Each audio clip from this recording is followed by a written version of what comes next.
We're back here on WSB. We've got Eric Bibb here, and the song you just heard is called 500 Miles.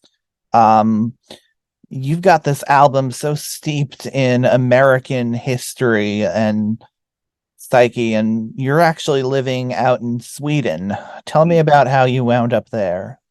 Yeah, well, actually, the first time I visited Sweden, I was a young teenager. Uh, at the age of 12, my dad was contracted to do a tour of the Soviet Union, as it was called at that time. The cultural ministry had seen him perform in Greenwich Village and decided that they would like to have him make a tour of the Soviet Union. And my dad said, well, his manager said it's not that simple. The man has a family. And the person who was making contact said, well, the whole family's invited. And at that point, my parents said, oh, well, maybe this is a real golden opportunity to expose our children to something uh, beyond, what they would normally be exposed to. So we took a trip to Europe that summer, 1964. The month of July, we tooled around France and Italy by car, like any other tourist, but we stuck out, as an African American family. And we flew from Vienna to Moscow at the very end of July, and the whole month of August was dedicated to this tour. My dad's guitarist from New York was with us, and my dad and the bass player they used was the bassist from the Bolshoi Ballet. Um, I had a 13th birthday with my twin sister in Kiev, and on the way back to New York from Moscow, we stopped in Stockholm, Sweden, and I saw Josh White Jr. perform there in Sweden, and we spent a few days living at a hotel that ended up being not more than a stone's throw from where I ended up starting my own family years later. So at the age of 19, I took off for Europe, spent some time busking in Paris, struggling, and some friends, Swedish friends, said, come visit us in Stockholm. And I said, oh, I've been there once and I'd love to come back. And that was it. I came there and thought, wow, this is paradise. The weather was perfect at that moment in time.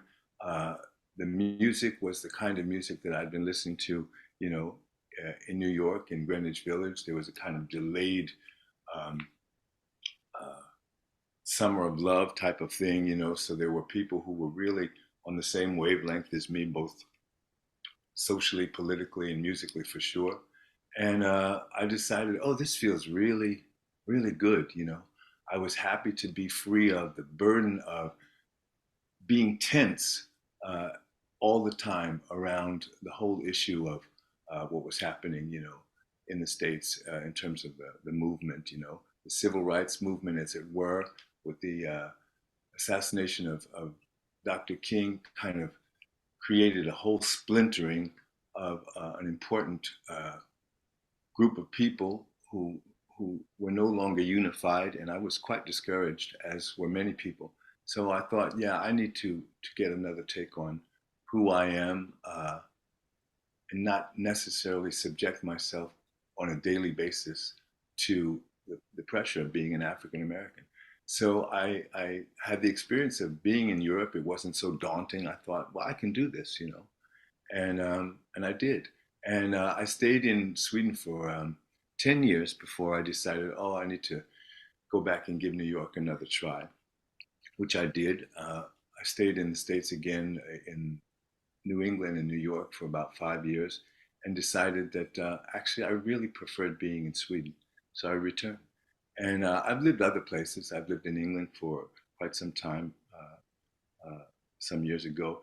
But mostly I've spent my adult life in Sweden. And the thing is, having been apart from America for many years physically, the music is really what's kept me bound to the culture and to the place. And of course, I visit, and I have friends who come and see me. So I don't feel like I'm apart. I feel like I'm still involved, but don't have the daily pressure of fending off, um, you know, uh, anxiety about being an African American in America. Oh, that's really interesting that you can be still so connected to what's going on here Mm. and gain some level of distance as well. Like things are weird here to say the least lately. You have that younger generation doing great things. You have another generation and some of their followers trying their best to beat down any teaching of some of the stuff you have coming out on Yeah. your album. And I don't know, it's so tense at times. It's Mm. so nerve-wracking at times to see it Yeah. going on from here. And I sort of wonder if I would have any more peace if I Hmm. was somewhere farther away. But something tells me my blood would boil either way. Well, it's funny you say that. I on a daily basis uh, live with it um, for several reasons. I mentioned some of them before, but also because unfortunately, the rest of the world has had a habit of imitating not only the good things, but a lot of the negative stuff about American culture. And the whole issue of racism has become very in our face here in Sweden as well. Um, this is because there's been, in recent years, a lot of immigration. People are displaced around the world because of wars and conflicts everywhere. And the complexion of Sweden has changed radically in the last 40 years, particularly in the last 20. Um, there are a lot of Swedes who you would not think of as being Swedish, but I'm talking about brown skinned young people who speak Swedish as their first language. You know what I mean? And this has created some serious issues with a whole generation of people who were used to a homogeneous population and don't really understand that people have been moving around the earth, for millennia. This is nothing new. People go where they feel safe and where they can thrive and prosper. And nobody owns any portion of God's land, in my opinion. I think we're all here to share what we know and to share the gifts that are given to us.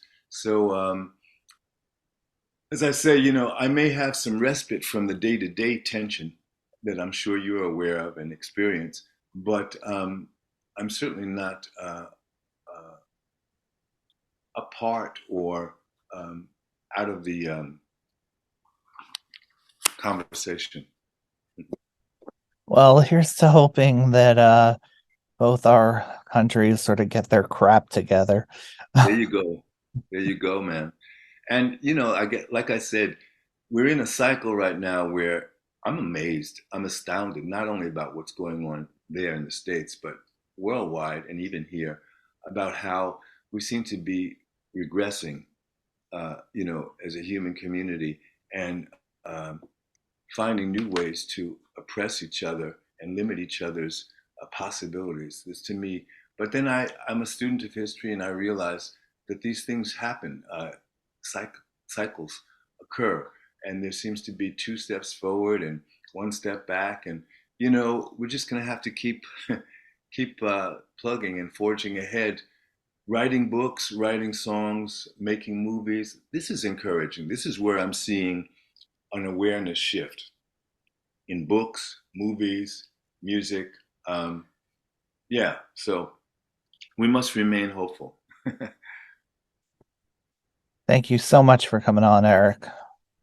Thank you for your very, very direct and on point questions, Trevor, because some people skirt the issues and it is uncomfortable, but the longer we avoid the uncomfortable topics that we need to keep talking about, uh, the longer we're going to be suffering with you know, the ghosts of our history.